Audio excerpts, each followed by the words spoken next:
Finalmente, dentro del tejido conectivo tenso tenemos el tejido conectivo elástico, que posee fibras elásticas, como de las que hemos estado hablando, que están ramificadas con fibroblastos en su interior, y la función principal es la de permitir la distensión de los órganos, como habíamos visto el corazón, por ejemplo, o los órganos de la respiración. También los vamos a encontrar en el tejido pulmonar, en las cuerdas vocales, en los bronquios, en la tráquea, en algunos ligamentos también de las vértebras pueden aparecer. Entonces la función es permitir esa distensión. Bien, dentro de los otros tipos de tejido conectivo vamos a encontrar el cartilaginoso o el cartílago. Es un tejido elástico, pero no porque tenga fibras elásticas, sino que, ahora vamos a ver, tiene dentro de la matriz extracelular, en la sustancia amorfa, otra sustancia, carece de vasos sanguíneos, no tiene irrigación, ni tampoco mucha inervación, por lo cual, es un tejido avascular, necesita que le lleguen nutrientes desde los tejidos circundantes, y está formado por una red de fibras colágenas y elásticas. Entre ellas está el condroitin sulfato, uno de los materiales de la sustancia amorfa que habíamos visto. El condroitin sulfato es el que le proporciona esta propiedad elástica, y las células que hay en el cartílago se las llama condrocitos y están aislados en las lagunas. Fíjense que acá tenemos mucha matriz, lo que está teñido en rosa, con lagunas en el medio, que es en los lugares donde quedan los condrocitos, son los que iban produciendo la matriz extracelular hasta quedar rodeados. Acá en este cuadrito estamos viendo los lugares donde tenemos cartílagos, en las articulaciones, en la de las rodillas, en los pies, las muñecas, las caderas, el codo, en el hombro y en la parte del tabique nasal. En todas esas regiones encontramos cartílagos, y existen tres tipos de cartílago: el hialino, el fibrocartílago y el elástico, que tienen algunas propiedades distintas que vamos ahora a diferenciar brevemente. Pero entonces es importante distinguir que, al ser el cartílago un tejido que no tiene irrigación, por ejemplo, la reparación del cartílago se hace muy difícil. Es decir, cuando una persona tiene problemas o se le rompen los cartílagos por alguna razón, la reparación de ese cartílago es muy lenta y realmente cuesta mucho, porque al no tener una vascularización, una rica vascularización, no permite que se repare rápidamente, porque los nutrientes llegan de manera muy lenta, y este es un tejido que desarrolla lentamente también. Ya una vez que se cerraron acá los espacios, las lagunas quedan rodeadas, el condroblasto se transformó en condrocito y ya es una célula que no sigue produciendo matriz, y tampoco no tiene muchos nutrientes que le lleguen a través de esa matriz, que es mucho más densa. Entonces, por eso es que los daños a los cartílagos son muy muy lentos en su reparación y llevan tiempo, y a su vez, pero el hecho de no tener irrigación permite que, como son zonas de contacto, por ejemplo, fíjense acá, en las rodillas, entre el cuerpo, que hay que soportar todo este peso, sino tendrían mayor tendencia a romperse los vasos sanguíneos y estar sangrando constantemente. Por eso también es la razón de que no hayan vasos sanguíneos. Vamos a ver entonces estos tres tipos. El cartílago hialino tiene una matriz con fibras colágenas y muchos más condrocitos. Es el más abundante, y además vamos a ver que contiene ese pericondrio, es decir, contiene una membrana externa que la rodea y a partir del cual el cartílago también puede crecer. La función es la de generar esas superficies para los movimientos articulares, además de dar flexibilidad y sostén. Es decir, nosotros es como que le provee esas almohadillas, esas zonas donde pueden rebotar los huesos sin que se dañen. Es decir, no hay contacto hueso con hueso, sino que en el medio de los huesos lo que nosotros tenemos es el cartílago, y el cartílago, al tener una textura elástica y fibrosa, provee una superficie de amortiguación de los golpes, si no la rodilla, como les digo, los huesos de las rodillas estarían chocando constantemente y eso generaría daño aparte de dolor a los huesos. Entonces esa amortiguación la provee el cartílago hialino. También tenemos el fibrocartílago, que son ya un tejido más fibroso, si bien es cartilaginoso, con condrocitos en hilera y rodeados de haces de fibras. O sea, acá las fibras no es que está distribuida al azar, sino que está más bien en haces, en esa matriz extracelular, no tiene pericondrio y su función principal es la de proveer soporte y fusión. Este fibrocartílago, bueno, lo encontramos en algunos tendones que participando en la unión, por ejemplo, sea de la rótula a la pierna, también los meniscos están formados por fibrocartílago. Algunos de los discos intervertebrales entre vértebra y vértebra en nuestra columna vertebral existen los discos intervertebrales, que son estructuras de fibrocartílago. No es hueso, pero tampoco es tan blandito, sino que es un fibrocartílago, una estructura firme. Lo mismo que los discos que están metidos dentro de nuestras, detrás de la rótula, en la rodilla, son lo que son los meniscos. Alguna vez habrán escuchado hablar que se rompió los meniscos. Bueno, es esta estructura de fibrocartílago que también cuesta mucho reparar cuando se rompe, y eso genera un gran dolor en la articulación. Finalmente nos queda el cartílago elástico, donde vamos a ver que los condrocitos tienen una red de fibras elásticas dentro también de una matriz extracelular. Acá lo encontramos, por ejemplo, en la epiglotis, la parte de atrás de la garganta que cierra las vías aéreas cuando nosotros deglutimos, en el pabellón auricular y en las trompas de Eustaquio. O sea, el pabellón auricular está por fuera, las trompas de Eustaquio unen el oído medio con la faringe. Entonces, de esta manera, o sea, es un conducto, pero está formado por cartílago elástico. Entonces brinda soporte y además ayuda a mantener la forma, como la de nuestra oreja. Fíjense que nosotros, si nos apretamos la oreja, la deformamos, luego vuelve a su posición porque tiene más fibras elásticas.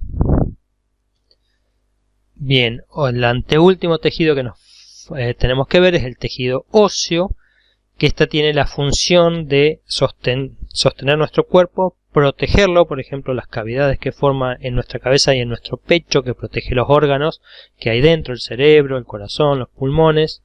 Nos sirve también para almacenar calcio y fósforo.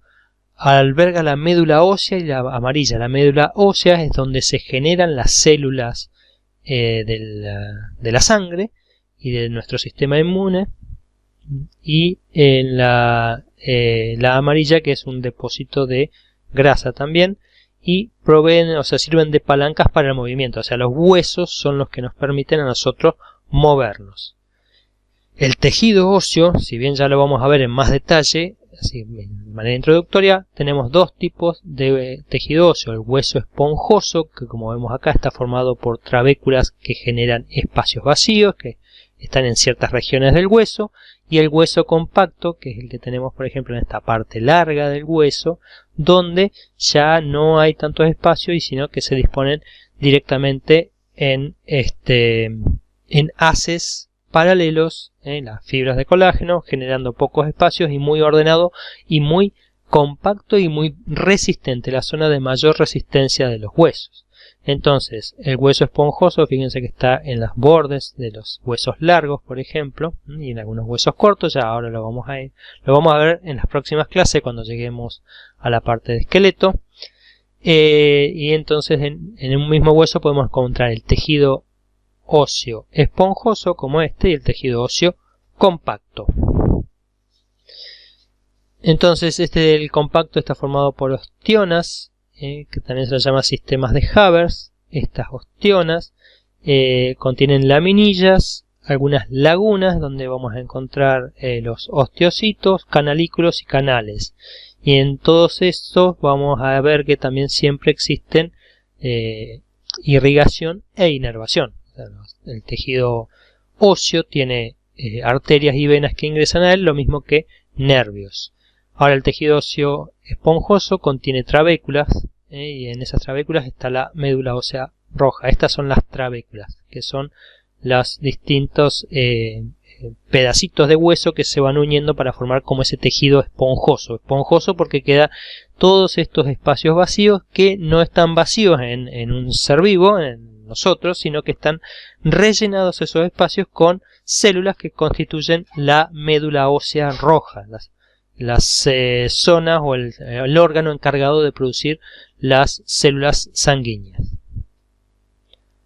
Bien, y finalmente tenemos el tejido conectivo líquido, que es la sangre, que está formada por el plasma y las células sanguíneas.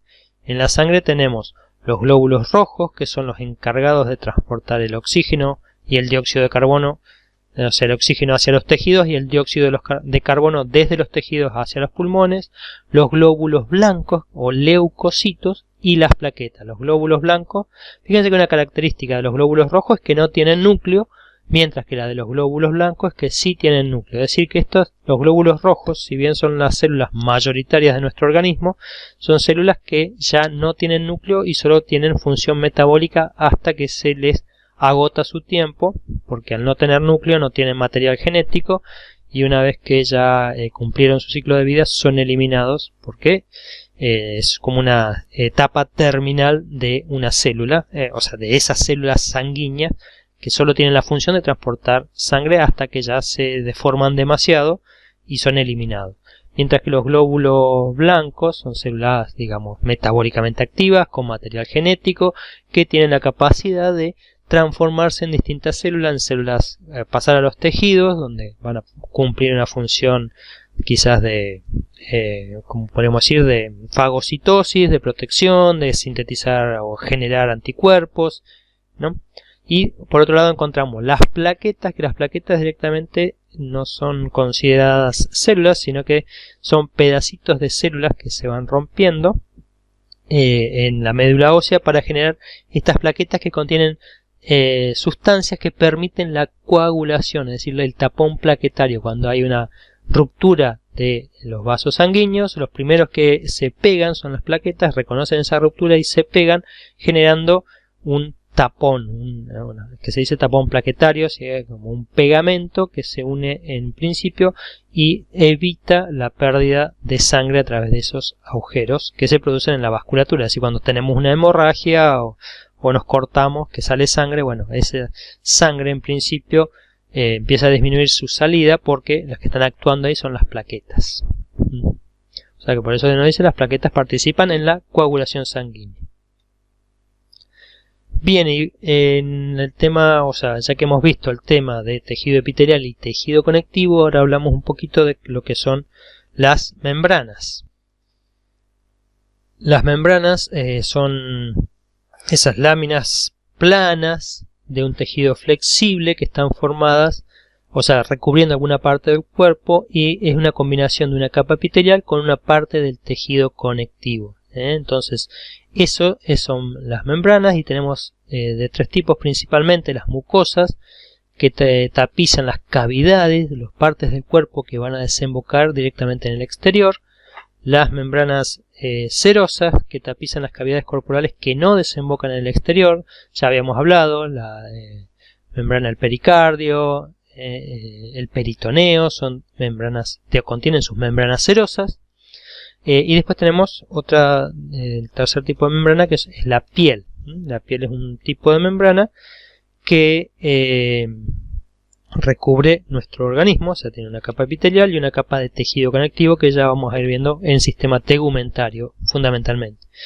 Y después tenemos la membrana sinovial, que no es una membrana en sí, pero bueno, la nombramos acá, sino es el lugar donde cumple una función similar, que reviste las cavidades de las articulaciones. Ve que tenemos esta articulación, toda esta parte interna está revestida por la membrana sinovial, que participa en la secreción del líquido sinovial, que es un líquido que está acá entre esta articulación, lubricando esa articulación. Es decir, aparte de tener el cartílago, tenemos un líquido que ayuda en esa lubricación. Vamos a entrar ahora entonces al tercer tipo de tejido que hay presente en nuestro organismo, que es el tejido muscular.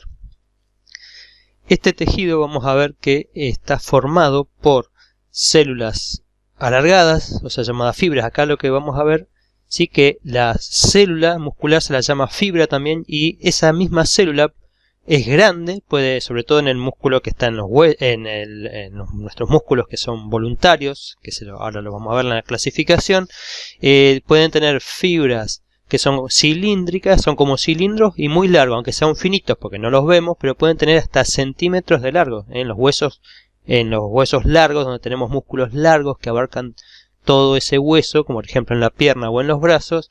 Esas fibras musculares, que es una única célula, tiene varios centímetros de largo. Entonces, lo que tenemos que saber del tejido muscular es que este se subdivide en tres. Tenemos el tejido muscular esquelético, el que está presente en nuestros músculos que nosotros utilizamos para movernos, los que conocemos, los brazos, las piernas, el tórax, la espalda. Tenemos el tejido muscular cardíaco, que el único lugar donde está presente, obviamente, como dice su nombre, es en el corazón.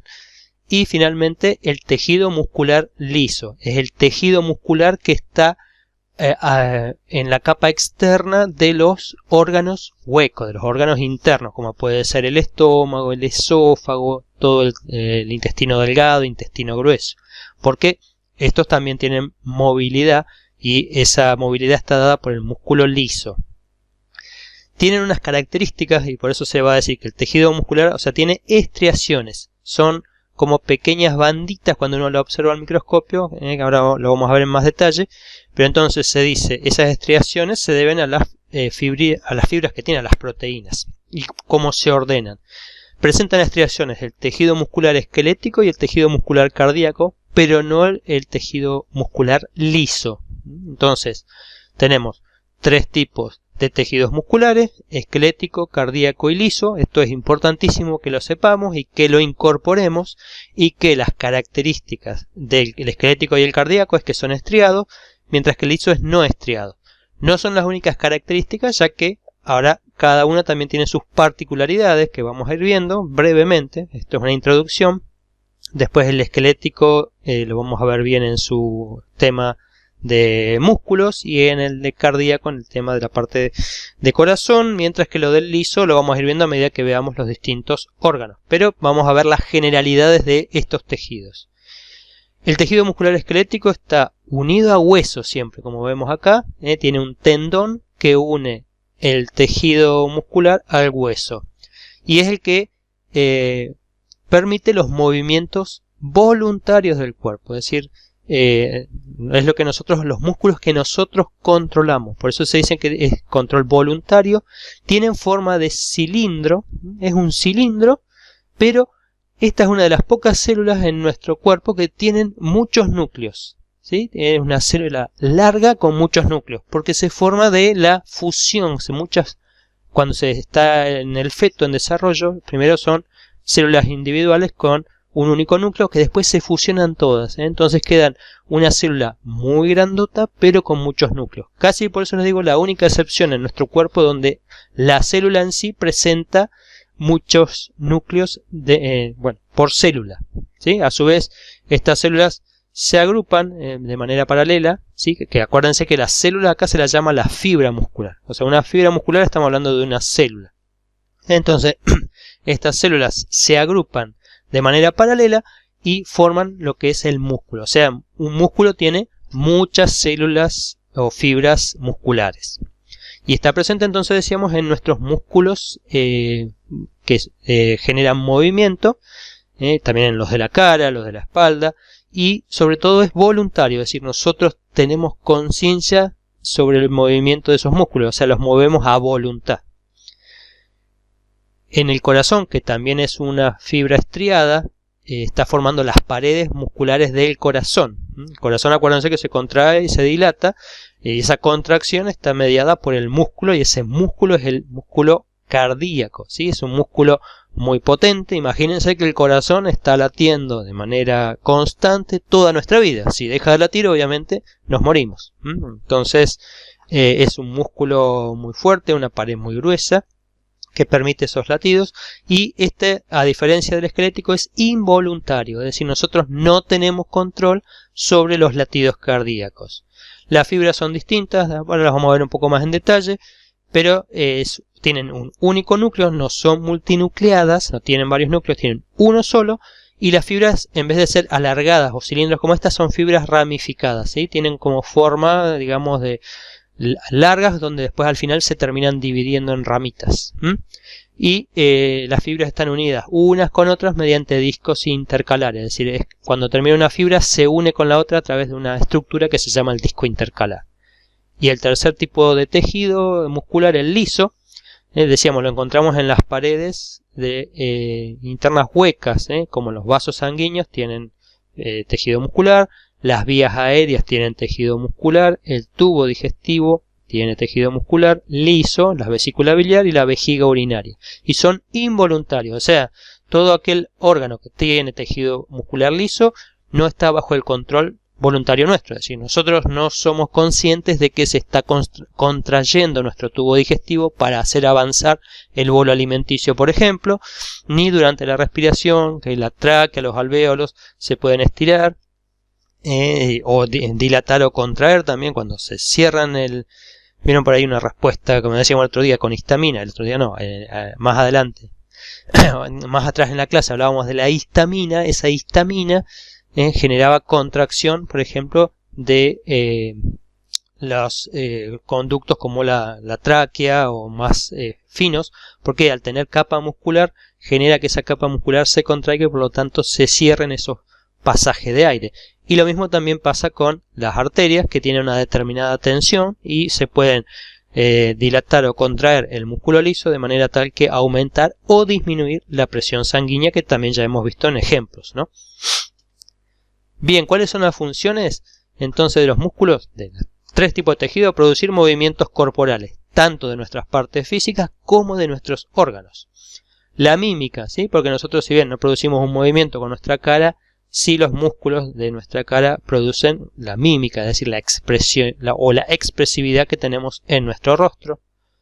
Estabilizar las posiciones corporales, no es que solamente participan en mover nuestros cuerpos, sino que también, por ejemplo, nosotros estamos parados y esa posición de bipedestación o de mantener la cabeza erguida es gracias a músculos esqueléticos voluntarios, pero que ahí en ese caso nosotros no somos conscientes, ¿no? de que le estamos usando, porque son músculos que están contrayéndose. Por ejemplo, los de la nuca ahora con mi cabeza mantienen mi posición porque esos músculos están contraídos o ejerciendo tensión sobre mi cráneo para que no se venga hacia adelante. Entonces ahí hay una acción del músculo que ayuda a sostener la posición corporal, lo mismo que los de la espalda, bueno, los de nuestras piernas. O sea, ahí hay participación de músculos que están controlando toda esa posición, que nosotros no nos caigamos. O sea, si todos los músculos se relajaran simultáneamente, directamente nos caeríamos porque no nos podríamos sostener, porque faltaría esa tensión sobre el músculo o del músculo sobre el hueso para mantener la posición. Otra de sus funciones es la de generar calor en los músculos al moverse, ya sea tanto los esqueléticos como los de los órganos o el corazón, generan calor, ¿sí? Y eso es lo que ayuda a mantener nuestra temperatura corporal. El músculo realiza un trabajo mecánico, ¿sí? Se pues alarga, se acorta, se alarga, y ese movimiento genera calor. Además, permite el almacenamiento y la movilización de sustancias en el organismo, es decir, el músculo al contraerse, por ejemplo, en el estómago, permite almacenar el alimento en ese estómago mientras se está procesando la digestión. Ahí se llaman esfínteres, que son partes musculares del órgano que se contraen y se cierran. Ese esfínter, cuando se cierra, no permite la salida del alimento, y cuando se abre permite que salga. Y lo mismo va pasando con el alimento a través de nuestro tubo digestivo, pero también pasa en por ejemplo, nuestros músculos esqueléticos, cuando también se mueven y se contraen, así cuando nos ponemos en movimiento, el movimiento muscular también permite la movilización de la linfa, de ese tejido que están, esos vasos que están en el intersticio y que recogen ese líquido extracelular, para devolverlo a la circulación sanguínea. Entonces el movimiento de nuestros músculos favorece la movilización de la linfa, que en la cual no hay nada que lo impulse, que no, o sea, el corazón no participa en eso, ya no hay ninguna presión, solo el movimiento muscular de contracción y relajación, es decir, el empujar sobre el tejido intersticial es el que ayuda a mover esos líquidos por la linfa. Y también, bueno, regula el volumen de los órganos, es decir, los órganos pueden, o sea, se mantienen contraídos tónicamente, se dice que tienen un tono de contracción, pero también se pueden relajar o se pueden contraer aún más. Entonces, por ejemplo, cuando nosotros llenamos de alimento nuestro estómago, este se dilata hasta cierto punto y luego, bueno, se contrae para ir expulsando ese alimento del órgano, y lo mismo va pasando con el intestino. Entonces, por eso contribuyen a controlar ese volumen, y también esto es muy importante en el corazón. El corazón es hueco y dentro de ese corazón está la sangre, pero cuando se contrae disminuye el volumen, cuando se dilata aumenta el volumen. ¿Qué propiedades tiene el tejido muscular? Estas propiedades son comunes a los tres tipos de tejido. Primero se dice que tienen excitabilidad, después tienen contractibilidad, extensibilidad y elasticidad. ¿Sí? Estas cuatro propiedades son muy importantes que las conozcamos y sepamos, ¿sí?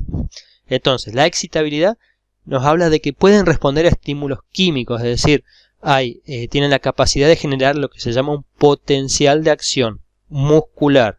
Las neuronas también tienen la capacidad de excitabilidad y generan potenciales de acción neuronales, pero en el caso de los músculos el potencial de acción muscular, es decir, se produce, como veíamos en la membrana plasmática, una depolarización, salen iones y entran otros iones, es decir, en general lo que pasa es una movilización de iones sodio adentro de la célula. Entonces ese gradiente electroquímico se rompe y decíamos que ¿se acuerdan que las células adentro tienen una carga negativa, o sea, alrededor de menos 60, menos 70 milivolts? Esa carga negativa se rompe y pasa a ser más positiva, ¿sí? Se hace de menos 30 a menos 20. Entonces, esa capacidad de cambiar la potencial de membrana se llama la excitabilidad.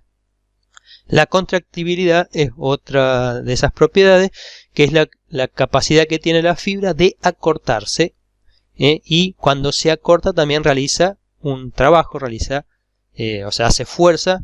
Nosotros, imagínense que cuando se contrae nuestra fibra muscular, tira o jala, se dice, ejerce tensión sobre el tendón y el tendón jala el hueso. O sea, el músculo tensiona el tendón cuando se acorta y el tendón tracciona sobre los huesos. Y lo mismo pasa, bueno, con nuestros órganos. Al contraerse los músculos hacen que se acorte o se disminuya la luz de un órgano, la parte interna, digamos, ¿sí? La cantidad que tiene, el área que tiene dentro de ese órgano. Extensibilidad es lo que le dice, tiene la capacidad también. O sea, el músculo lo podemos estirar hasta cierto punto, ¿sí? Si en los músculos, vieron que los músculos esqueléticos, cuando uno dice me desgarré, es que se extendió demasiado más allá de lo que soporta el tejido. Ese es un desgarro. En cambio, tiene una cierta capacidad de extenderse algunos centímetros, pero no demasiado, porque si no se produce el desgarro. Entonces, esa capacidad de estirarse se lo llama extensibilidad, y también es importante para participar, por ejemplo, cuando, como decimos, se llena el corazón de sangre, o tenemos o en los órganos, como decíamos, el estómago se dilata, o en nuestros propios músculos cuando uno se estira demasiado, ¿sí? Aguantan hasta determinado punto. Y después tenemos la otra propiedad, que es la elasticidad, que es la capacidad de volver a recuperar su forma original. Es decir, una vez que se contrajo o se extendió, esas fibras elásticas también participan en esta capacidad y ayudan al órgano a que vuelva, al tejido a que vuelva a su posición original. Entonces, esa es la otra de las propiedades que vamos a encontrar. A ver entonces, ahora un poquito más en detalle cada una de estos tejidos o subtipos del tejido muscular. En el esquelético, como vemos, entonces decíamos, son los músculos que están en contacto generalmente con nuestros huesos, y o sea, el músculo esquelético, y ven acá cuando uno mira al microscopio que se ven estas fibras, estas estriaciones, estas bandas, las estriaciones o el tejido estriado significa que tiene estas bandas oscuras y claras en una fibra muscular. Recuerden que la fibra muscular entonces es una célula, única célula que tiene varios núcleos, es decir, esta es una fibra muscular, acá tenemos otra fibra muscular y acá vemos núcleos, ¿sí? Tanto de esta célula como de esta célula, y son varios de los núcleos que se pueden encontrar.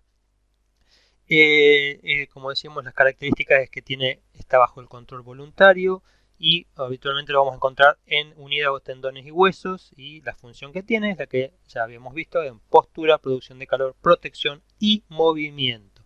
Y la característica, ven que acá esta es la fibra muscular, ¿sí? Esta célula alargada y que tiene ese patrón de banda en base a las proteínas musculares que tiene, que son las que son responsables de la contracción y la elongación del músculo. Luego tenemos el tejido cardíaco, que decíamos que son fibras ramificadas, estriadas ramificadas. Tienen el patrón de estriaciones, bandas oscuras, bandas claras, aunque bueno, acá no se nota tan claro, pero tienen ese patrón.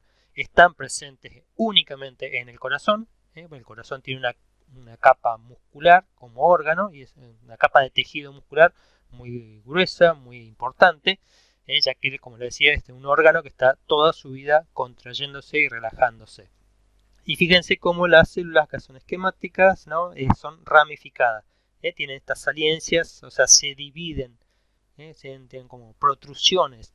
Esas son las ramificaciones que salen de una fibra y se unen entre sí por los llamados discos intercalares. Estas tinciones que tiene acá más densas, más oscuras, que es el punto de unión entre una fibra y otra. En esos discos intercalares lo que vamos a encontrar es lo que ya también estudiamos en uniones celulares, que eran esas uniones nexo o comunicantes, uniones por las cuales pueden pasar los iones.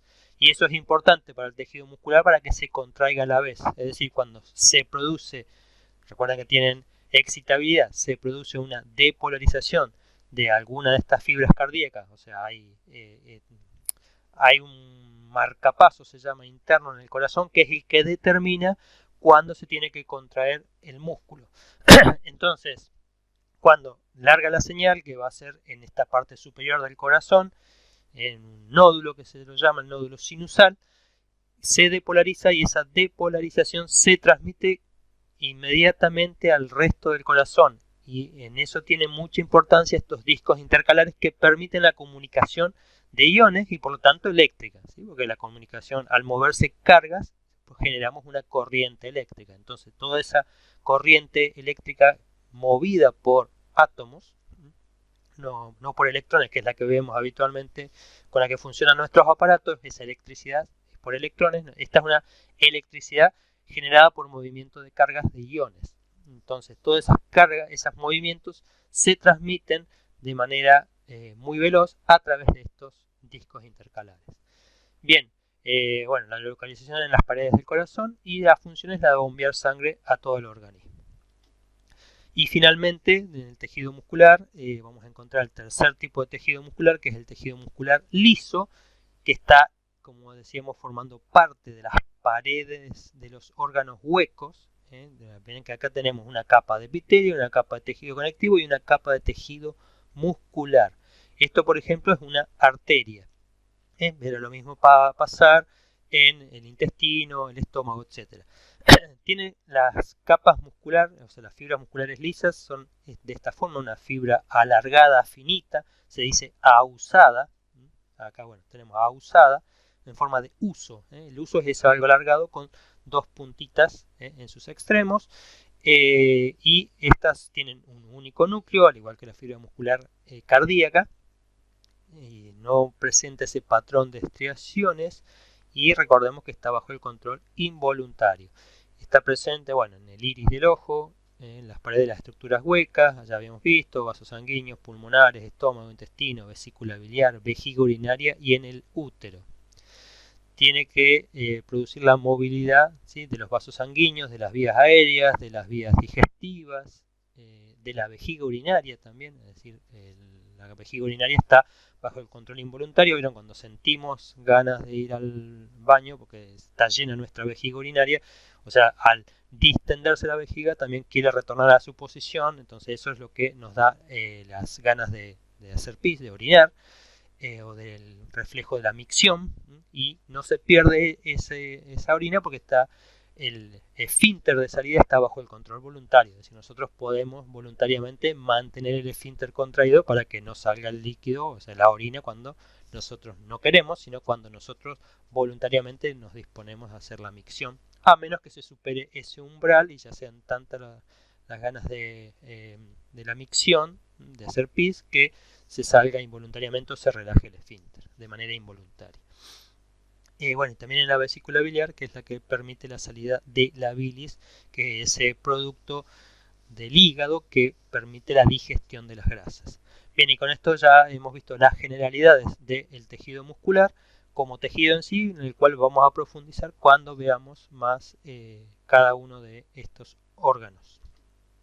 Y el cuarto tipo de tejido, del cual también vamos a hacer una introducción bastante somera, bastante liviana, ya que solo vemos las partes que nos interesa como tejido en sí, es el tejido nervioso, así que vamos a ver un poco cómo está constituido ese tejido nervioso. Y el tejido nervioso tiene dos componentes principales, ¿sí? Uno siempre piensa en la neurona. Bueno, sí, la neurona es el componente funcional principal y que más conocemos, pero también que es la célula nerviosa por excelencia, es la célula que genera los potenciales de acción, que transmite la información.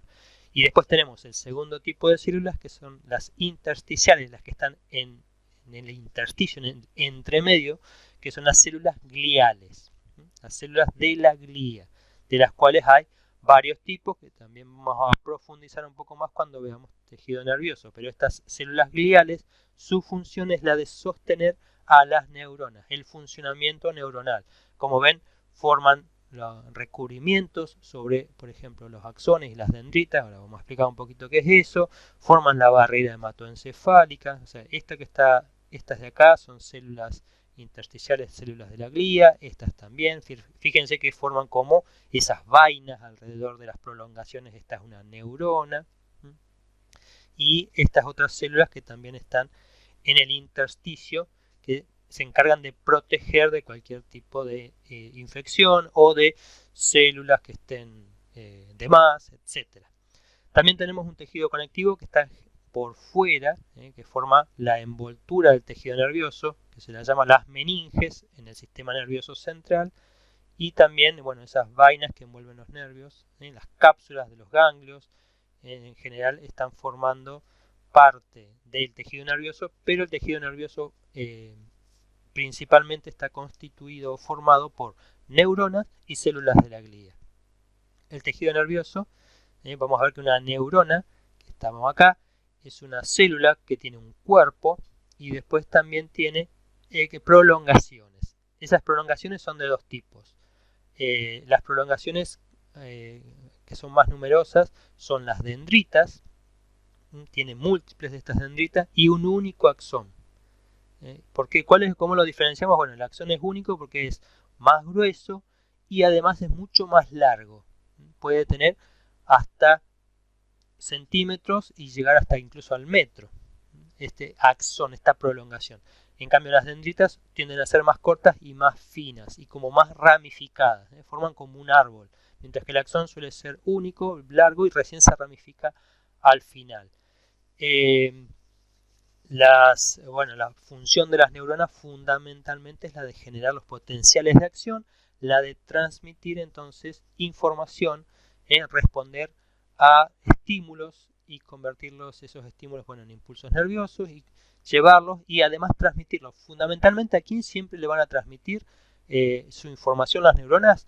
A las fibras musculares para generar movimiento, puede ser músculo liso, músculo cardíaco, músculo esquelético, y a las glándulas, sobre todo a las glándulas exócrinas y endócrinas, generando una secreción de alguna hormona o secreción de compuestos digestivos, secreción de ácido clorhídrico. O sea, el sistema nervioso controla nuestro organismo a través de las eferencias, las salidas de la información a través de las neuronas, conectándose con músculos y con glándulas. Bien, hablábamos de eferencia y eso está relacionado con el axón. Entonces, ¿cuál es la función que tienen las dendritas y el axón? Las dendritas son los sitios en donde se recibe información, es decir, donde se recibe el potencial de acción o lo que nos están, la señal que viene de la parte exterior, la aferencia, se recibe en la dendrita y esa información se transmite de la dendrita al cuerpo neuronal y del cuerpo neuronal al axón. Es decir, las dendritas son vías de entrada, vías aferentes, mientras que el axón es la vía de salida, es donde se envía la información. Una vez que se procesó, se integró en el cuerpo, se envía la información a través del axón para conectarse, como decimos, o con otra neurona, o con una fibra muscular, o con una célula glandular. ¿Sí? Entonces, esa es la función del sistema nervioso y la función, acá tenemos el cuerpo neuronal, que es, o sea, la dendrita que recibe los estímulos y los lleva hacia el soma, el cuerpo de la neurona. Acordémonos, acá tenemos dendrita, soma y axón. Y luego del axón es donde se gatilla el potencial de acción, se genera el potencial de acción que va a ser transmitido hasta el terminal axónico, que es esta parte donde yo le decía que se ramifica, y se va a transmitir a los tipos celulares que les dije, o sea, o a otra neurona, o a una fibra muscular, o a una célula glandular. Este tejido, como les decía, lo vamos a ver con mucho más detalle cuando veamos sistema nervioso. Y luego teníamos las células de la glía o la neuroglía, que su función principal es la de darle soporte a las neuronas, al encéfalo. Vamos a ver que, por ejemplo, el cerebro es un tejido que no tiene tejido conectivo, ¿sí? El tejido conectivo o la parte conectiva, lo que lo junta y le da la estructura, es las neuronas de la neuroglía. Y ellas están rodeando a las neuronas, por eso las separan y las aíslan a grupos neuronales, es decir, vamos a encontrar que la neuroglía va a generar distintas zonas del cerebro donde vamos a encontrar cuerpos neuronales, y también tiene una participación metabólica activa o muy activa, ayuda a mantener la concentración de potasio en el líquido extracelular. Si hay demasiado potasio lo retiran. También retiran neurotransmisores, que son las moléculas químicas encargadas de transmitir la información nerviosa de una neurona a la otra o de una neurona al músculo. Tienen participación durante el desarrollo del cerebro. O sea, si no está la glía, las neuronas se terminan muriendo.